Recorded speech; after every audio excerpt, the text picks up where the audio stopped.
So आज सोमनाथजींचं परत सकाळी दर्शन झालेलं आहे. फक्त एकच इश्यू आहे की इथे मोबाईल कॅमेरा आतमध्ये अलाउड नाही आहे, त्यामुळे तिकडचं काहीच फुटेज घेता आलं नाही.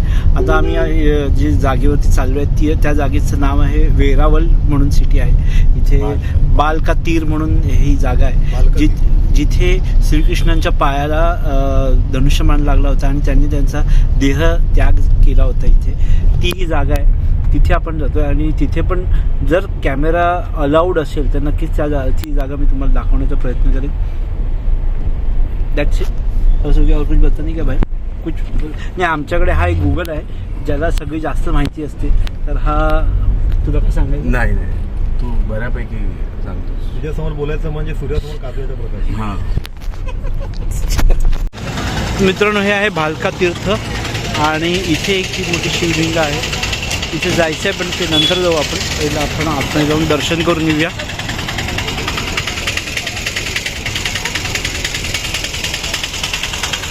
भालका तीर्थमध्ये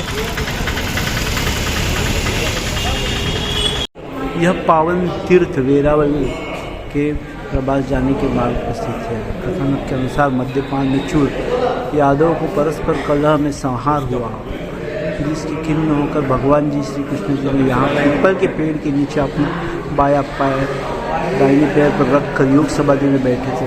तब जरा नामक व्याघ शिकारी ने भगवान जी श्री कृष्ण के चरण कमल को मुँह का मुख समझकर तीर मारा. व्याघ का यह तीर भगवान श्री कृष्ण के दाहिने पाँव की तलवा में लगा और जब व्याघ अपनी शिकार के समय पहुंचा तो देखा कि शिकार मृग नहीं है कि यादव पीताम्बरधारी के सचिन थे. और भयभीत होकर अपने अपराध के लिए क्षमा मांगने लगा. तब भगवान श्री कृष्ण ने उसको आश्वासन दिया, जो कुछ हुआ वो मेरी इच्छा से ही हुआ है. ऐसा कहकर व्याघ को क्षमा कर दिया और अपनी कांति से वसुंधरा व्याप्त करके अपनी निज धाम प्रस्थान किया. जहाँ व्याघ ने श्री कृष्ण भगवान श्री कृष्ण जी को भल्ल बाण मारा, इसीलिए स्थान को भल्ल भालका तीर्थ कहा जाता है.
आहे या झाडाखाली श्रीकृष्णजी बसले होते.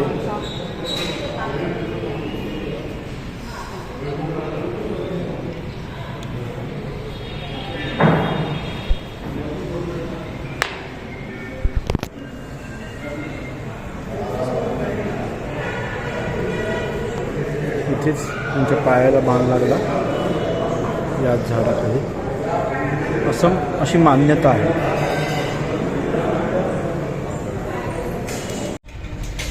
बघा, हे देवळातून वरती झाड आलेलं आहे. अशी मान्यता आहे की ह्याच झाडाखाली भगवान श्रीकृष्ण यांनी आपला जो अवतार होता तो संपवला होता. सो हे भालका तीर्थाला जर तुम्ही सोमनाथला आलात तर इथे नक्कीच व्हिजिट करा. जवळच आहे, अगदी सोमनाथपासून 2-4 किलोमीटर अंतरावरती आहे हे. आता त्रिवेणी संगम एक बघायचं आहे, तो बघून मग आम्ही अजून पण आहे बघा. ओके, मी तुम्हाला ते झाड दाखवतो जिथे श्रीकृष्णजी होते. मग तुम्ही माझ्या मागे बघू शकता. मी झूम करून दाखवेन.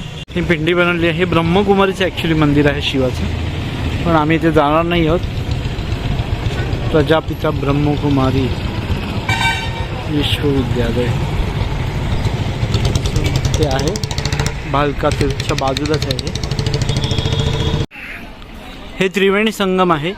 इथे 3 नद्यांचा संगम झालेला आहे असं म्हणतात आणि इथून ते समुद्राला मिळालेले आहेत. तर आपण हा स्पॉट बघूया.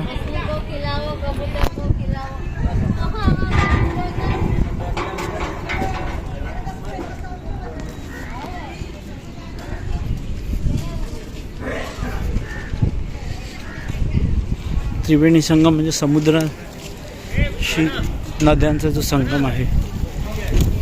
हा 3 नद्या घेतल्या.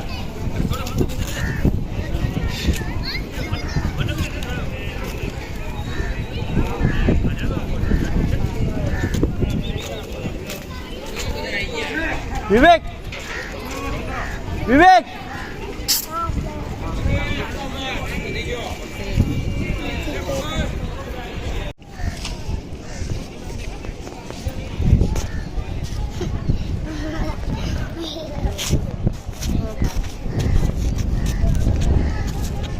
गेला कशात आपण? पण हे नक्की समुद्रातलं की गोड्या पाण्यातले? हे गोड्या पाण्यातले.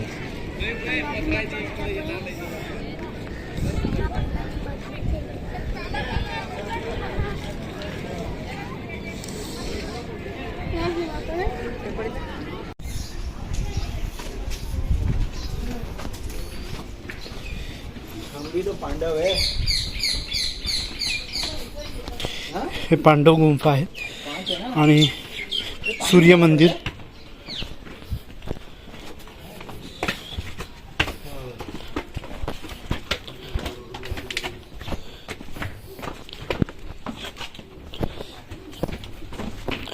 अशीच एक गुंफा जोगेश्वरीला पण आहे. जोगेश्वरी गुंफा या नावाने प्रसिद्ध, पण ती खूप मोठी गुंफा आहे. ही खूप, पण तो बोला पांडव गुफा जास्त चांगली आहे. ही कुठची आहे? कुठे? अरे अरे सुगरणीची घरटी आहे तिथे. पक्षी असतो गावी. सुगरणीची घरटी. कोपा कोपा. आणि इथे हे पांडव लेणी आहेत. सुगणा रिंगणा माताचं मंदिर आहे. आतमध्ये शूट करायला अलाउड नाही आहे.